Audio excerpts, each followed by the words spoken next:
Good evening, everybody, and welcome back to the Her Story TV and the Her Story podcast. This is Gertrude Matcha here in beautiful Melbourne, Australia. And I have my two beautiful sisters, Ruth Dengwani, Deborah Molam, coming to us from Zimbabwe and the UK. Ruth, give us an update of where we're at with the power of education. I know there's been a few reports that have come out. Let's just update people where the story is at.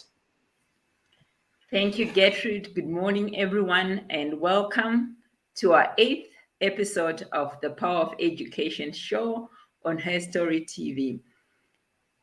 So what has happened is there's been a press release, a statement that came from the police when from the investigation that they've been doing.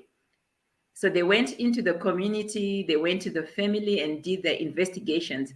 And it has come up that this child's name was not Memory. This child who died is Anna. So because of the age, the family was trying to cover up and use the birth certificate, Memory's birth certificate, because I think Memory is now 16. So they used Memory's birth certificate and they declared that the one who had died was Memory, but her actual name is Anna. So we have a serious problem in that the parents are trying to cover up the crime. Yes. And this is the challenge that we are up against when we work in certain communities. You know, if the parents of the child are actually trying to cover up the crime, it makes it very, very difficult for us to find out the real truth, but the truth does come out. So I'm going to share a little video that just dramatizes these kind of situations. The reason why this is still happening is because the mothers of these girls were married off at the age of 9, 10, 11. They were minors themselves. They know nothing else. And there's going to be a lot of work that's going to be needed in educating and conscientizing them that there is another way. So I'll just share this video and we'll be back in about 5 minutes.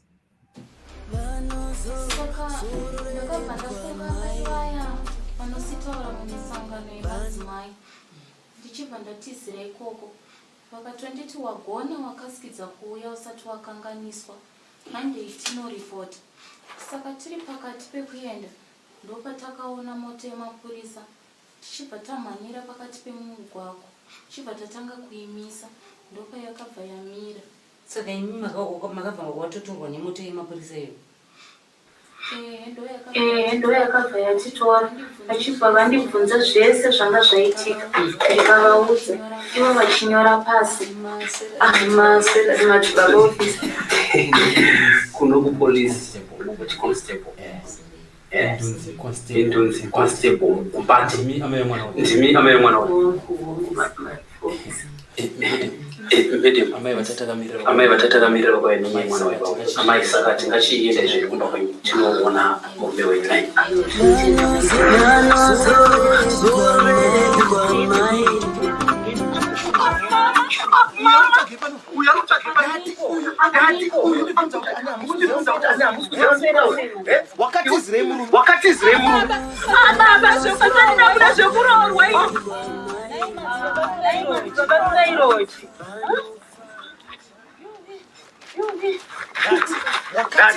wakatizirei murume baba ini natombobilive zvechitendero chenyu chekurota zvenhema ndararangwa chiri kutenda unotaura munhemukani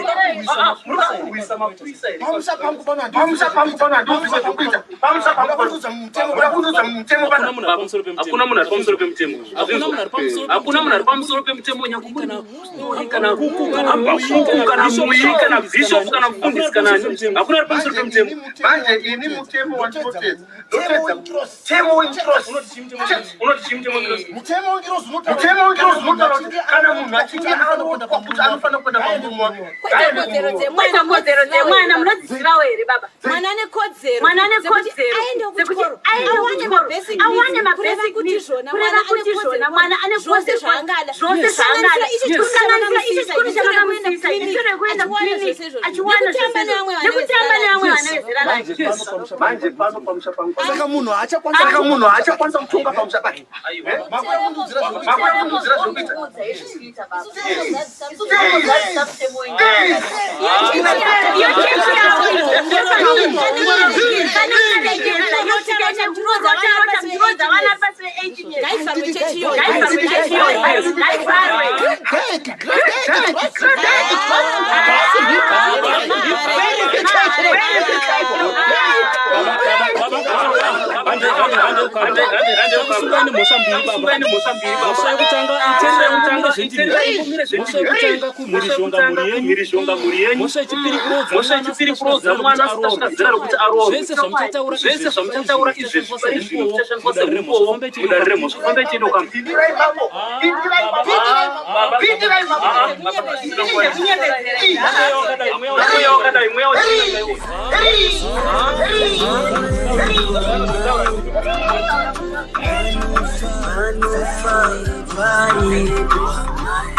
So that was an enactment of the situation that you will find in these communities. It was a dramatization, but a very accurate one. And we might just have to translate Ruth so people really understand what the story was about. But basically, it's depicting a father beating up his daughter for coming back home when she's left an abusive relationship. She was married off young and she comes back home. And the father is dictating that she has to go back to her husband. The mother is defending her. The daughter had actually gone to the police to report this case and brought the police to the village so that she could get protection. Now, there is an 0800 number at the end of this video. It was 080-874. And appealing to anybody who sees anything in your community, in your township, in your village, to make a call to report any kind of abuses against minors. You want to add anything, Ruth? Yes, and to also see in this dramatization that the police is on board in apprehending that the father, in arresting the father and bringing him in for, actually they read out a number of charges against him in terms of the abuse and the crime that he is being arrested for. And I'm so glad in this dramatization, the mother stood with her, with the daughter, even though they were getting beaten together, but she stood with her daughter. And as we saw at the end of the video, there are a number of UN agencies. UNFPA is one of them. The EU is part of it. So I think we were talking yesterday, Gertrude, we were discussing after the show, who are the agencies that we can approach and say would want to join our efforts to what they are doing with regards to this cause and this issue. So it's a very informative video there. Thank you so much for playing that and bringing it to our audiences. No, it's a pleasure. Deborah, what are your thoughts? What are your feelings today? Before we introduce, yes. Hi, good morning, ladies. Thank you so much for inviting me again. I wish more and more people would be like that drama, because with our, it's not just religion with us, it's also culture. The stigma of a child being divorced make parents tell a child go back to an abusive marriage, to a hot situation, so to speak, because my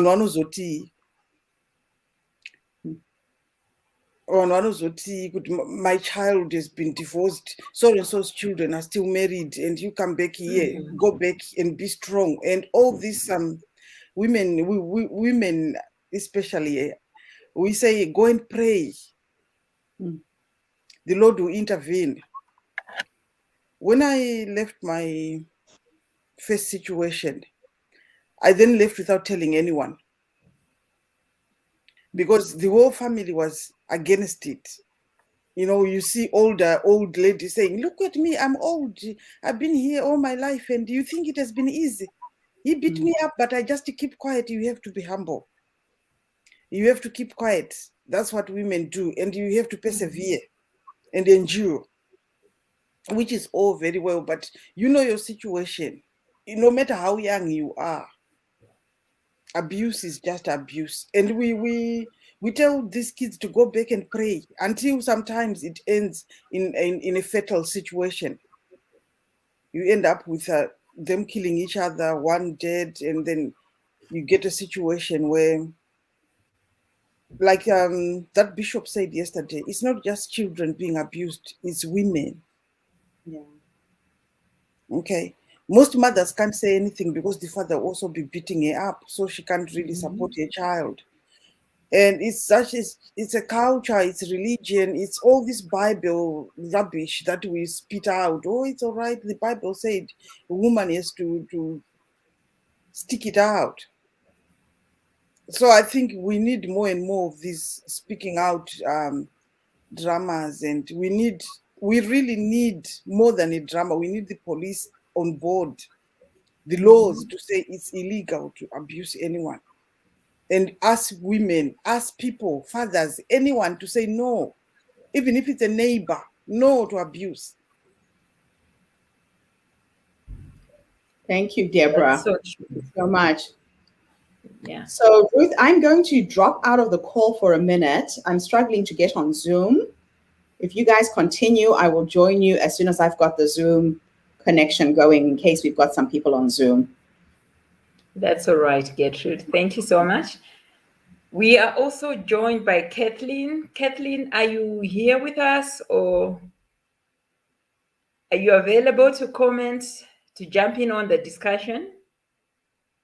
Good morning. Yes, I am. Yes, I am. Thank you, ladies.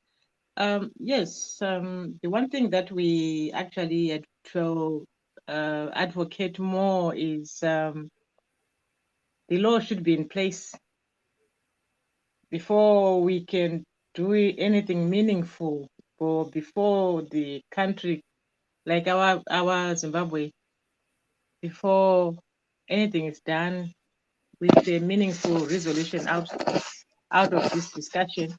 As long as the law is not in place, many times the voices that we are voicing now will just die, a normal death, just like what it has been before, because this has been going on for a long time, like culture, religion, and everything that is coupled in. So I think the best will be the powers that be to look at it closely with the parental voice to say this is wrong. Unless they are not there to stand up for the children themselves, if they are parents themselves as well, nothing will come out of it, because they have a benefit out of letting them doing what they do, because if they touch them, then they are not getting what they really want, because they have an outcome which they are looking forward to. We have seen this going on for quite a long time. So unless that is changed, unless we all have to probably speak louder. We have been speaking, yes, but now we have to speak more louder and clear, send a clear message to anybody, to anyone, so that they know we mean what we mean. We are mothers, we are in pain. We were married young. We do not want our children getting married young. We want them to live a life of a child, play nodo, play wakakunyama trousers, kusangu, that kind. Some of us, we didn't know that, and it doesn't benefit our children, especially in the 21st century. Things should change and look brighter for the children. They should be educated. It's time for them to go to school. We know there's a pandemic, but even in the pandemic, other children are still going forward with their classes, because they've got the resources, they've got the notepads for the children, and our children are in the streets now making drugs, which doesn't make us look like we know what we are doing as an educated country. As we always say, we are educated. But then if we are educated and we find ourselves speaking English and our children cannot do the same, then something is very wrong somewhere. Thank you. Thank you, Kathleen. That's so true that we need to stop perpetuating this cycle that has been going on. And education is what is really going to get our children out of this cycle. I have also reached out through another platform to the commissioner, the police commissioner. So I am waiting for his response, for him to come onto this show, and so we can just present our case to him and ask the questions that we have in terms of what is the police doing, because we see that when people have been arrested or when people report and the person gets arrested, a week later they are still seen walking in the community. So what is really happening in terms of prosecution, and why are they not being prosecuted all the way to go to jail? So I'm really looking forward to having the commissioner on our show. So thank you, Kathleen, for that. Yes, Gertrude, welcome back. Do we have anyone on Zoom? So the Zoom app is playing up tonight. I have tried to get on both on my computer and my cell phone. It's kicking me out. It's saying that the host has ended the meeting and I am the host. So in case anybody reaches out to you on WhatsApp, just make them aware that I can't get the Zoom app going. They can join us either through Facebook and type in the chat if they have any contribution. Yes, and we want to welcome Pelina Korata Pinameng from Botswana, who is watching on Facebook. Good morning, Pelina, and thank you for joining us again today. So we today, what are we talking about, ladies? We've spoken about the practical actions that we need, the practical steps that we need to really bring this cause to a close, to really achieve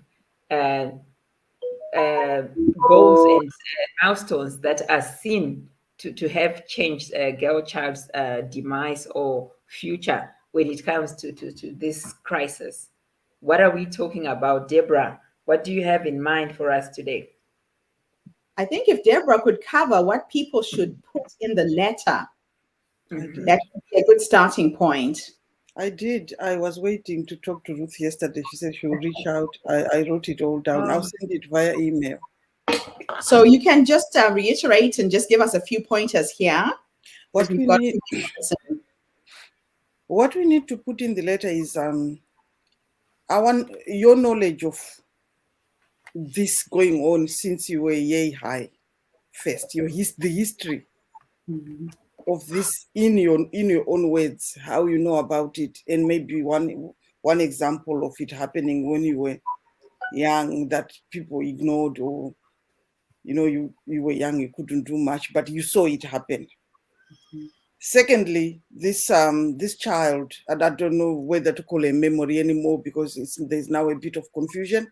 And you put that situation in and how that is triggered the same feeling in you individually, not as a nation, not as a world, but in you, how that made you feel to see a picture of a young child who's dead, giving birth with no health care and at a very, very young age where your body hasn't even developed yet.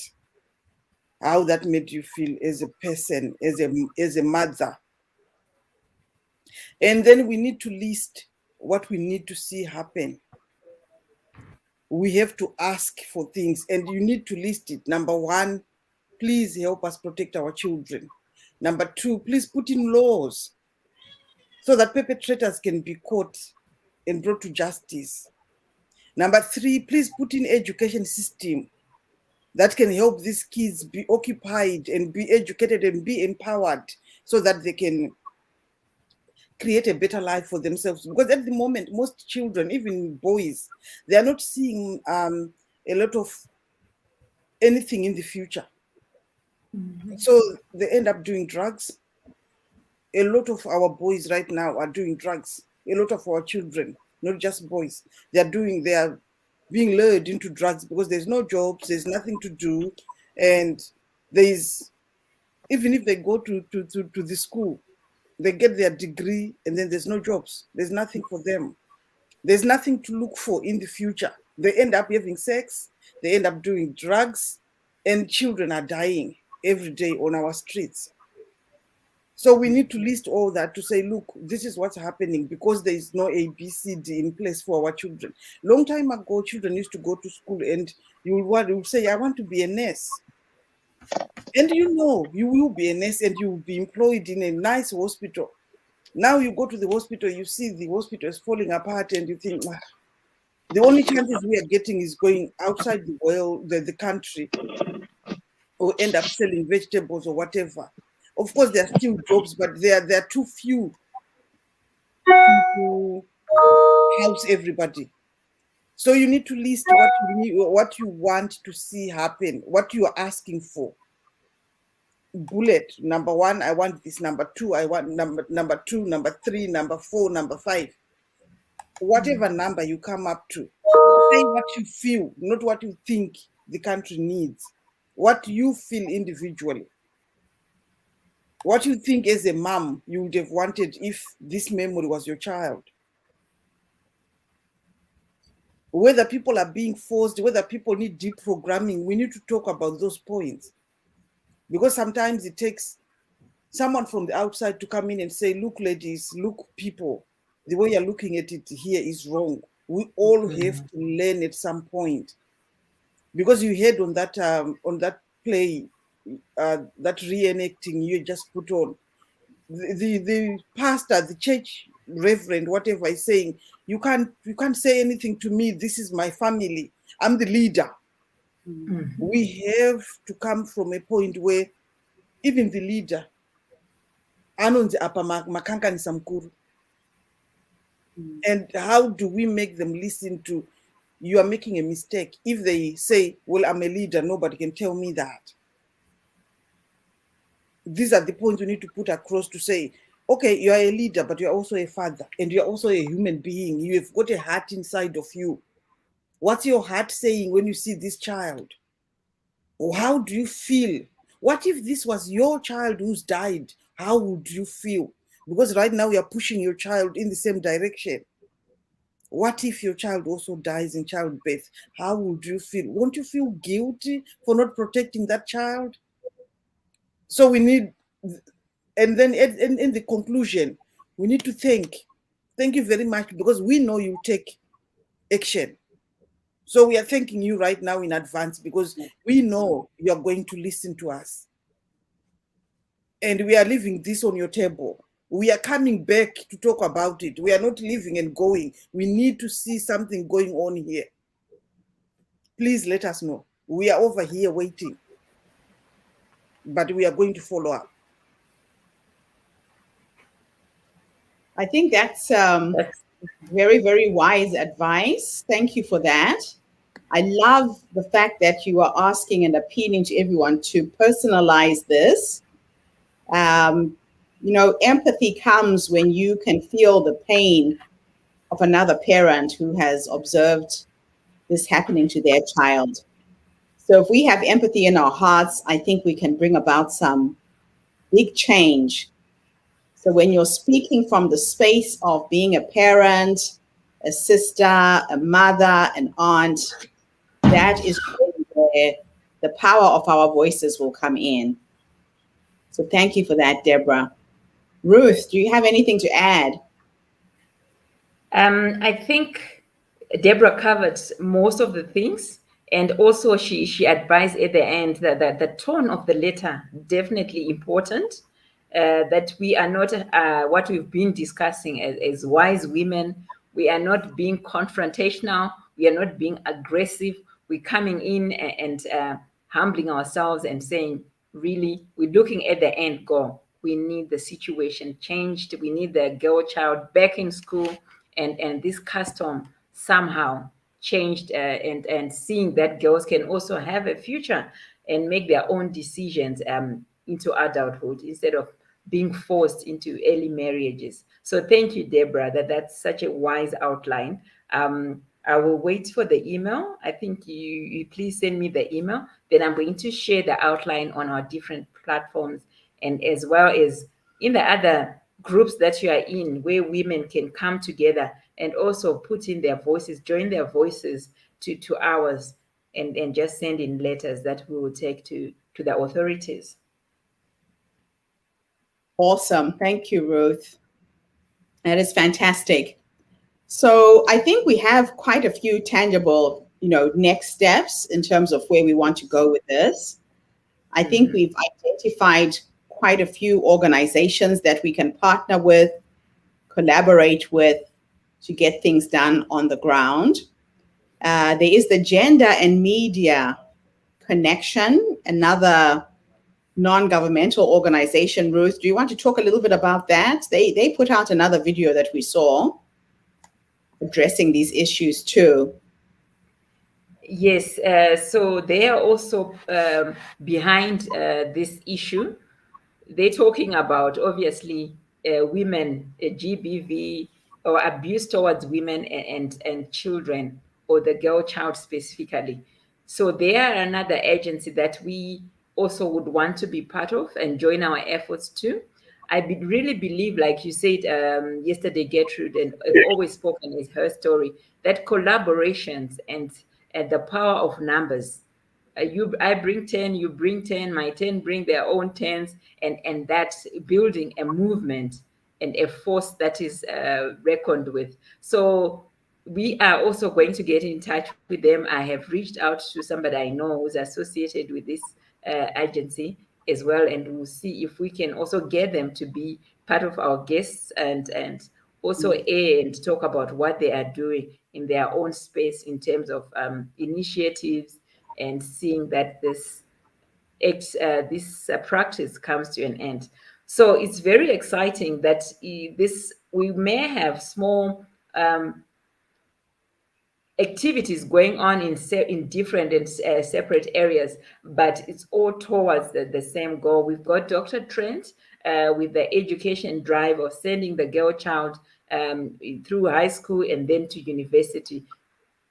So also there's that part, and we've joined onto her cause as well, because it is actually the same cause that we are driving at. So it's very exciting that now, as organizations, as a group of women, as a group of people, we are saying it's no longer about my name being out there, but let's put our efforts together and let's just drive towards this end goal of seeing that the girl child is back in school, is educated, and is able to make their own choices when they turn 18 or when they become adults and they are ready to marry and get into marriages. So very exciting. And I think the power is in the collaboration. There's already people, like we've identified on the ground, organizations that are doing different things. Instead of us trying to reinvent the wheel and start from scratch, let's rather plug into what's already existing on the ground, complement that, support that, and help drive and bring about some change. Yes, and we've shared Dr. Trent's link on our Facebook pages. I'll put them up again.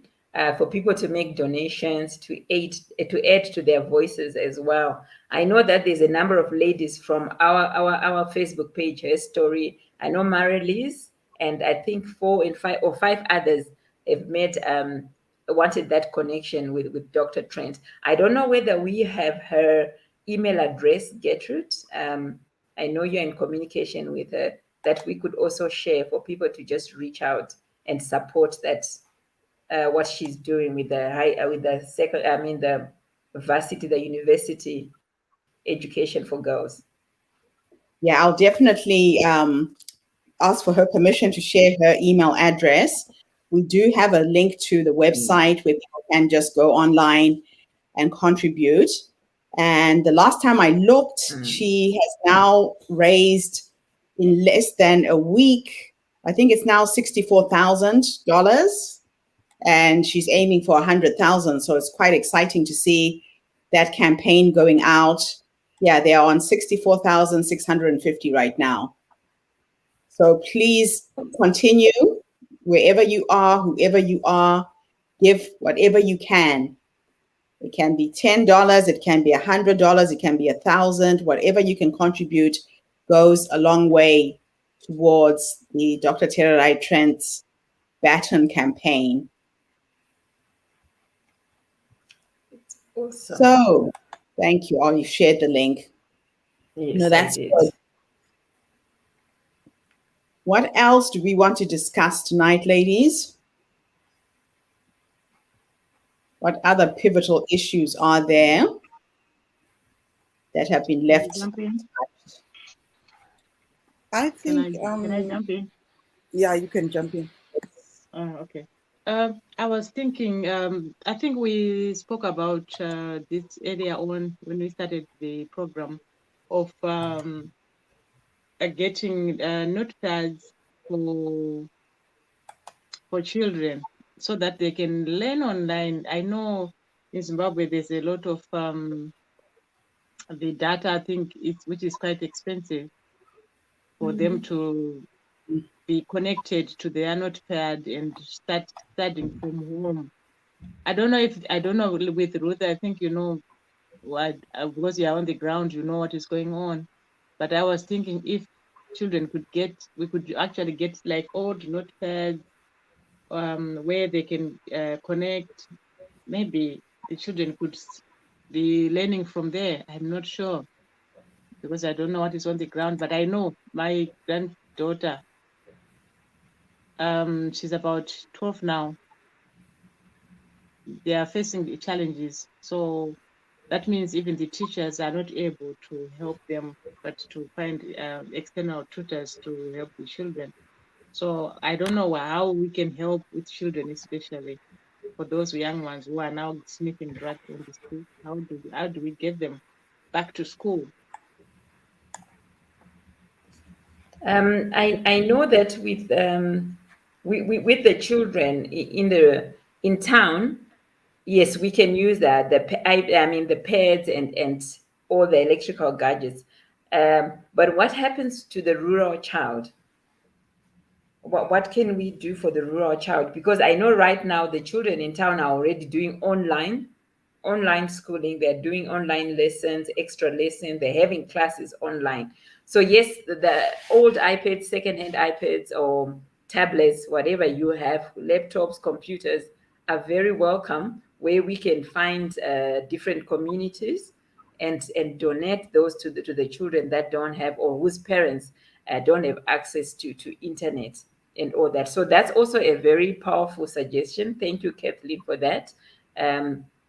So on the ground, I will have to identify the different areas or projects that are already working with gifting or helping children with gadgets.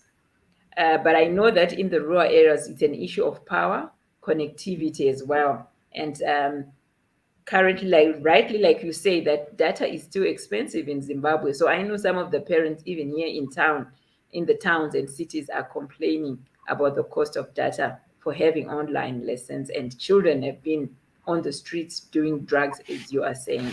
So drugs is another problem that we are facing as a nation, drug abuse. where children are now loitering and they don't have any idle and they don't have anything to do, and then they're turning to drugs.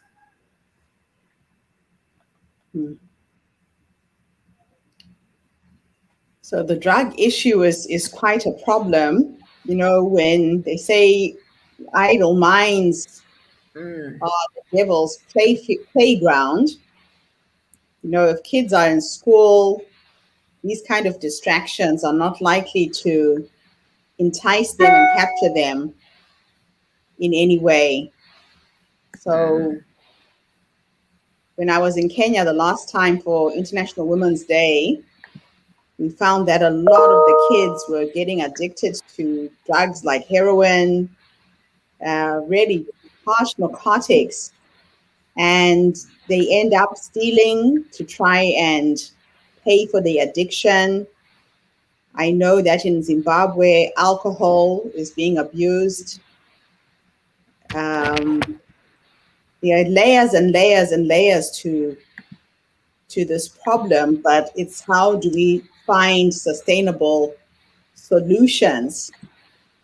And when you're in a country where you don't have access to cheap data for internet connectivity, what other alternatives are there?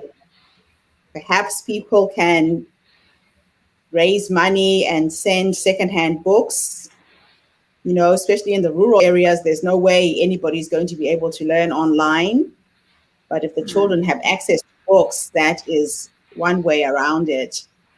Much as we would love to have technology in the hands of all of the children in the world, again, it's not really sustainable in some of our communities. So just collecting secondhand books, if anybody out there is inspired to help with collecting books and sending them to Zimbabwe, please let us know. We just have to go back to the hard copies for now until we are in a situation as a country where connectivity is available for the poorest of the poor as well. We kind of have to be realistic on that front. Yes. We also had a comment on... Okay. We also had a comment on our Power of Education Facebook page from one of our followers, Shelton Mauto, who says, I'm greatly concerned about the current situation in my country at the moment in terms of education. Students have not been learning for the past year to date. Yes, I'm aware of the pandemic, but take, for example, our neighbor, South Africa. Students have been able to safely go to school and write their exams. The curriculum also does so little to accommodate proper education that will apply in the modern world. And it's quite sad that this pandemic also has affected this area on a major scale. My worry is about the slow and rapid deterioration of our education and how worse the situation is getting. So it's again a major concern that there hasn't been much learning, and it's all to the cost of data. Most parents are saying we need to survive, and because a lot of companies have closed, jobs have been lost, so people are living hand to mouth and just focusing on survival. So data then becomes like a luxury, even though it's needed for children to connect for online lessons. There are some gadgets that has been created. I don't know how good they work. I've seen like a backpack with solar panels on it that a child can carry to school, and it powers a child's phone or whatever, and lights for reading, like in the evening. When they come home, they can power their light and read in the evening with the backpack. I don't know how good they work. I've seen videos of it being the prototype, and I don't know how far spread out they are, but we need to look into small things like that, you know, how to create accessibility to light, accessibility to data, and like you are saying, we need to also approach maybe the companies that give data to say, okay, we are working with this group of children.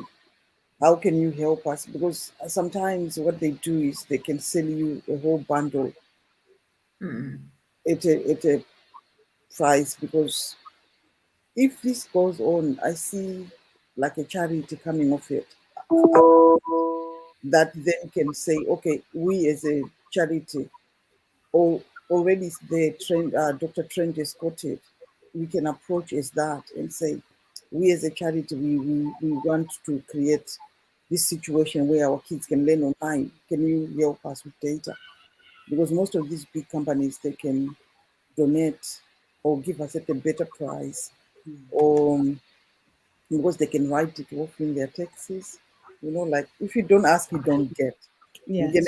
either get a yes or a no, but it's worth looking into, because what we are doing now is appealing and asking.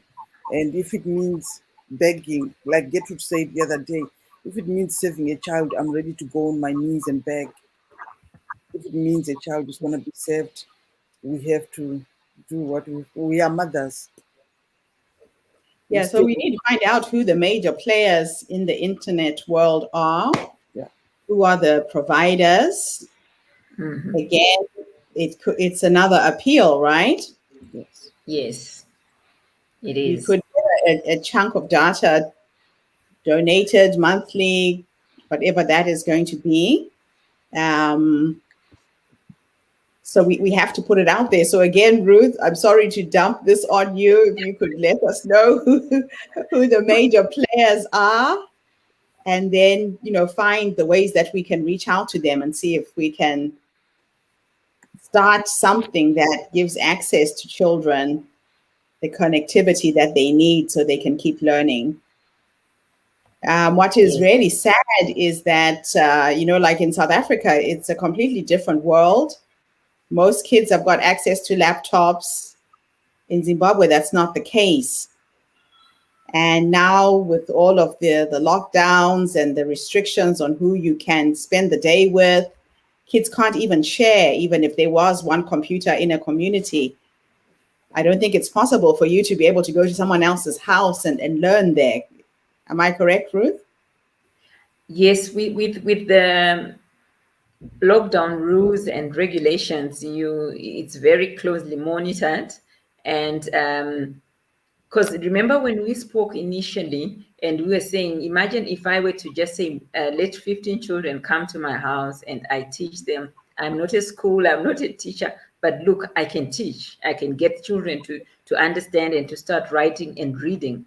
But then what happens is then your neighbors are the ones that will report you to the police, that this one is going to, or even the parents will say this one is going to expose our children to COVID, because we don't know where these other kids are coming from, whether there's no COVID in their families. So all those kind of things. So it's very sketchy, Gertrude, to gather in a house without an official, official permission from the police or from the Ministry of Education, where more than 10 people can come together.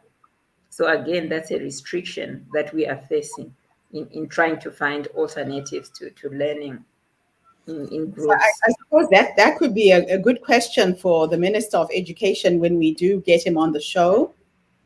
What is the ministry Yes. doing to facilitate the continuation of education for kids in Zimbabwe, especially children who don't have access to any form of connectivity and the ability to study and be taught online? True. Challenge after challenge, but I think, we have to just work through Doable. one thing at a time. I do love the idea of the backpacks that have solar. I saw in South Africa, Reverend Desmond Tutu created what was called the Tutu desk, because most children in South Africa don't have desks. And it was just like a board that you can put on your lap to study. So if they go to school, there's no desks, but each child had a small board that fits on their lap, and they can actually write on it. They can take it home so they can do homework as well. And on this board, they had also connected a light source, a small solar light. So there are ways around some of the issues that we have. But I think educators are going to have to be very, very creative in supplying those alternative ways to keep children studying and being able to be functional within the schooling system so that they don't lose out on school completely. I see you're back, Ruth. You're dropped off there. Yes.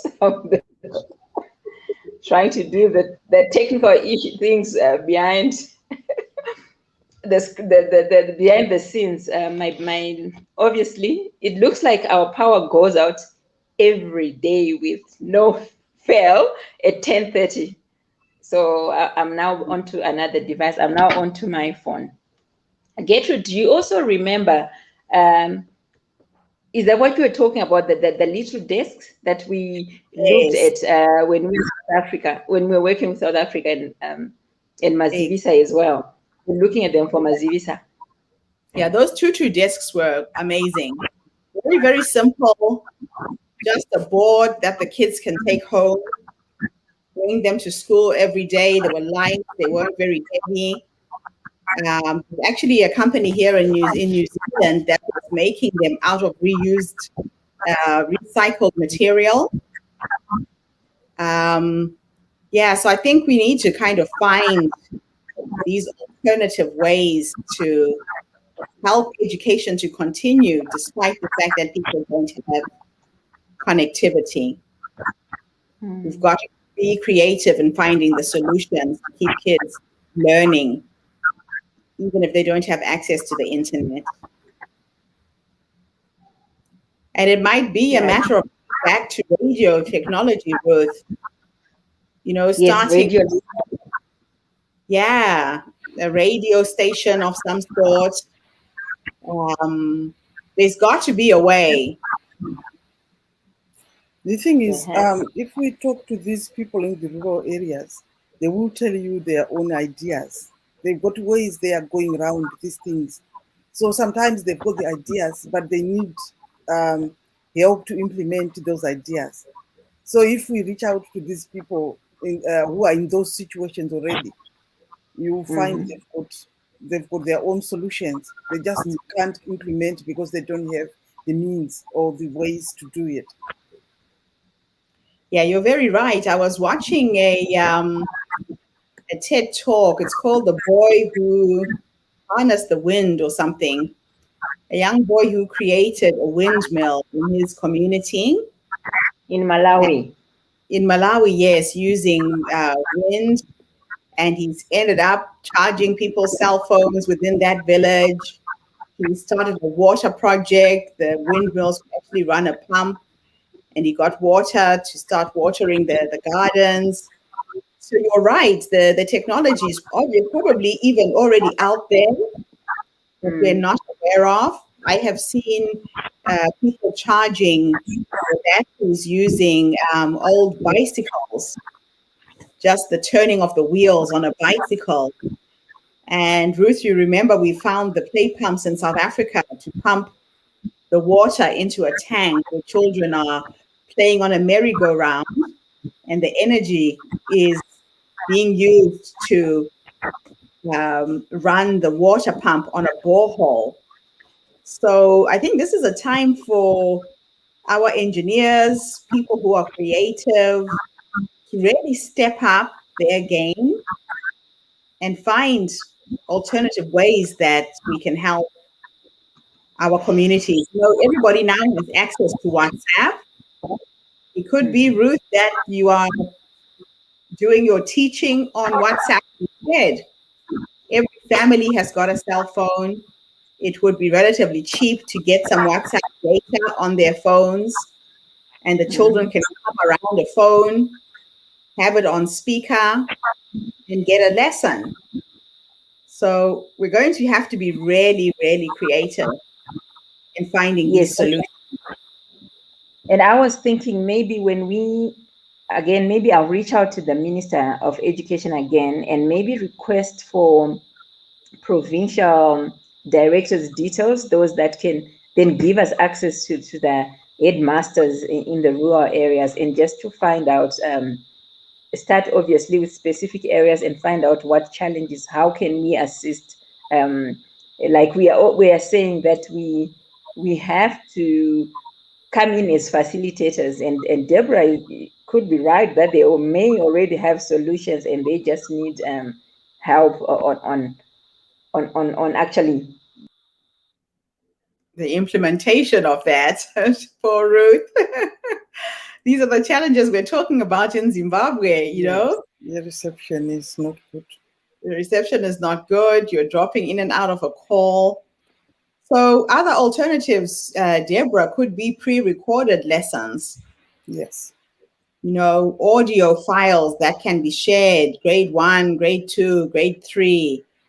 Maybe teachers who are at home at the moment could just use their phones and create a lesson plan using their phones and sending those audio files out to students. I really think that the beauty is that everybody in Zimbabwe right now does have access to a cell phone. Everybody has got access to a cell phone. So it's really leaning and relying on cell phone technology to be able to disseminate lessons and information to keep the kids learning. I think that could be a way around this issue.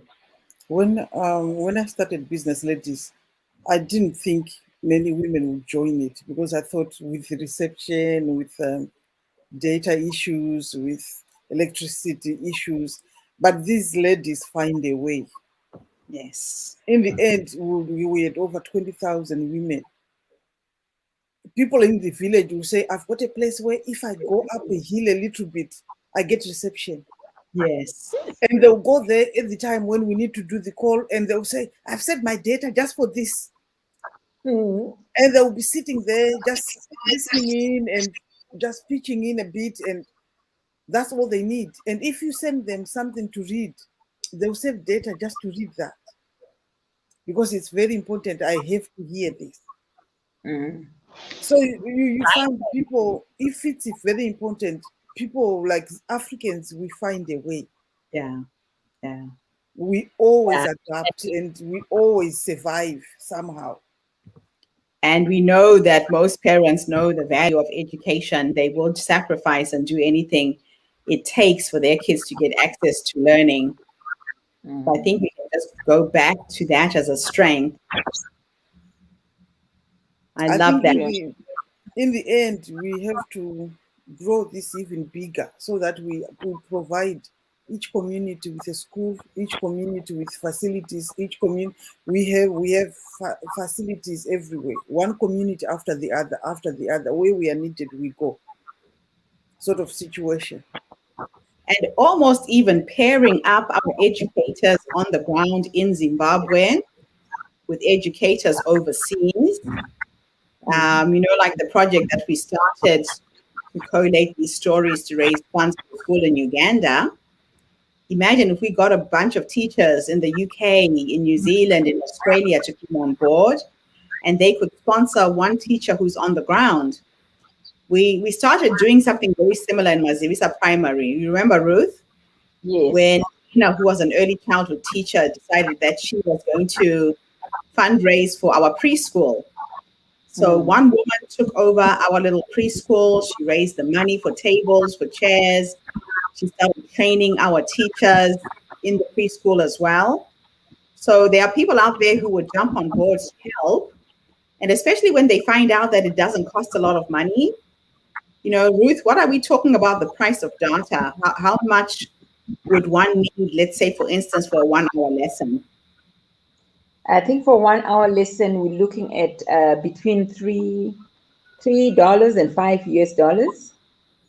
Okay, $3 to $5 US for a 1 hour lesson. So we could start a campaign for teachers overseas to sponsor a lesson for a teacher in Zimbabwe and help them with the data, help them be able to get online, appeal to the parents, I think it's doable, especially if it's, children in a household.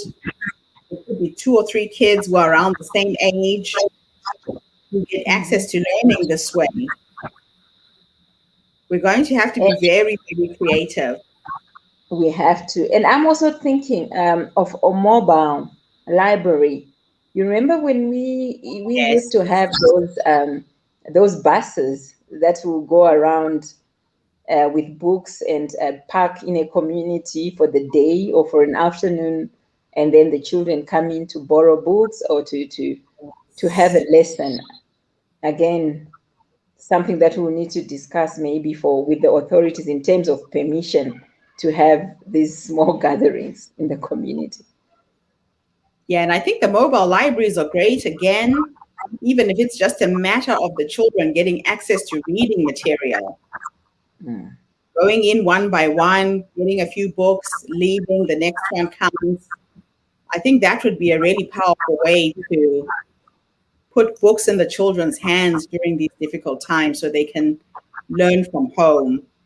And there's got to be a lot of corresponding schools in Africa that could come on board with this.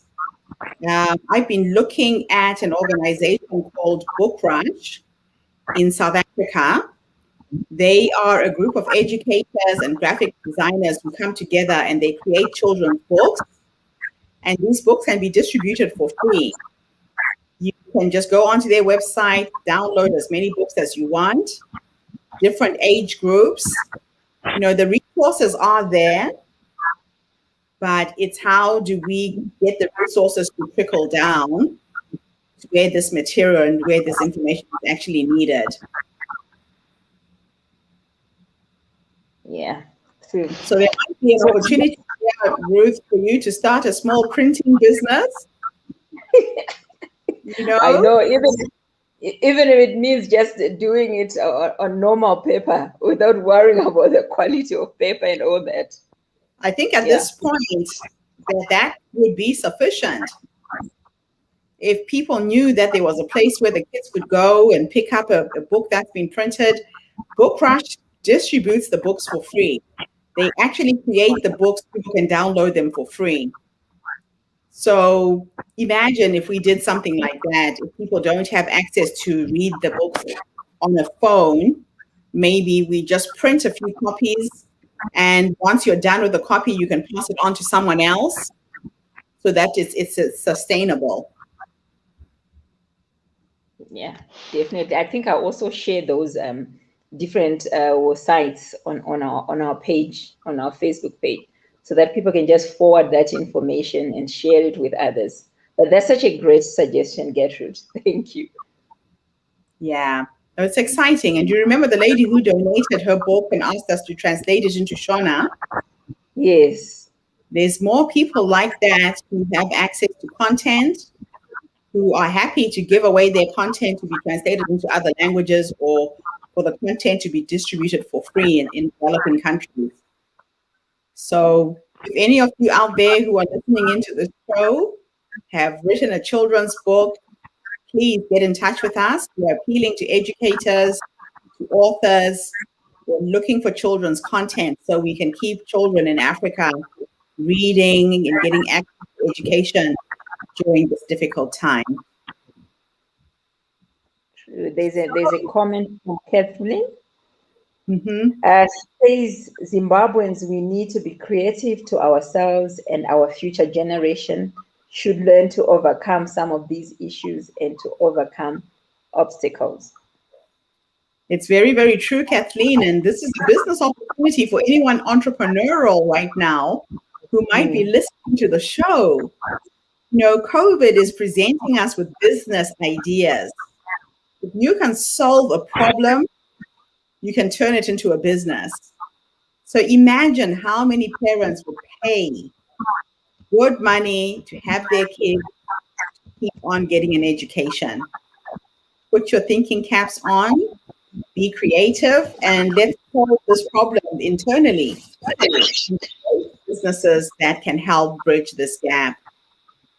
So, Ruth, I think our time is up for this show. let's thank everybody who participated today. My apologies to anybody who tried to get onto the Zoom connection. For some reason, Zoom would not let me, the host, come on. We'll hopefully have that resolved by tomorrow. I will have to investigate and find out what was going wrong there, but it failed both on my phone and on my computer. So we'll be back again tomorrow, everybody. Please support all of our initiatives. Our own website, the Her Story Circle, has now got a page where you can see all of the projects that we are trying to shine a light on, and you can go onto our website and donate if you want. Again, we will share that link with you in the chat, in our Facebook group, and in the Power of Education group as well. Thank you. Thank you, Gertrude. Thank you, everyone who joined us. Thank you, Deborah. Really, really appreciate you and your support every day. Thank you, Kathleen, and all our viewers on the different platforms, or our listeners on the different platforms. Thank you so much. And we'll be back, like Gertrude said, tomorrow morning, 10:30 Zoom time. Same place, same time. Yeah. Thank you for supporting us. Thank you. Bye. Thank you, everybody. Bye for now.